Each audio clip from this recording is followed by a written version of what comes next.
In April 2025, we put out a video on our long-haul channel discussing Airbus's next narrowbody. Rough sketches and potential technologies to be integrated into the new jet were discussed at Airbus's 2025 summit in Toulouse, France. As you can see, there's not much to go from based on these visuals, but this August video from Safran gives us a little more to look at. And while none of this is final/official, it's certainly worth a closer examination. Before getting further into the video, we do have to emphasize that no firm designs have been unveiled. At the same time, Airbus has offered an overview of the various technologies that will be considered for a future single-aisle aircraft. They include advanced aerodynamics, an increased presence of hybridization/electrification technology, the use of lighter materials, some AI integration, folding wingtips, and using CFM RISE engines. That's probably the most notable thing about this new single-aisle aircraft when looking at the video material from Safran.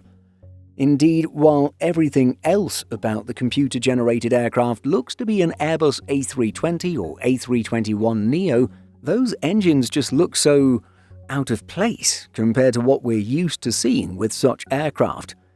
With Safran being a major player in the aerospace industry and 50% of the joint venture that is CFM, the French company will most certainly be playing a role in Airbus's next-generation single-aisle aircraft, whether those CFM RISE engines are chosen or not. But if we assume that the engines will be chosen, then here's what we know about the CFM program. This next CFM engine generation is hoped to be available by the second half of the 2030s. Program goals include improving fuel efficiency by more than 20% compared to today's engines, as well as testing technologies for compatibility with alternative fuels. As reported in July 2025, the RISE program continues to make real progress and involves a global team of more than 2,000 CFM engineers, multiple industry collaborations, and ongoing research partnerships with public sector agencies in the US and Europe.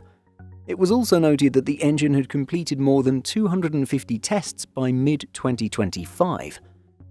With all of this positive news and progress coming from CFM, it does indeed look like it could be a real option for Airbus's A320neo family replacement. And since we're still quite a few years away from anything entering service, we have more than enough time to get used to this strange new look.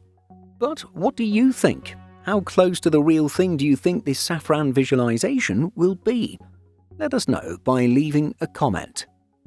In addition to our daily YouTube videos, Simple Flying publishes over 150 articles every week. If you're looking for the latest aviation news and insights, visit simpleflying.com.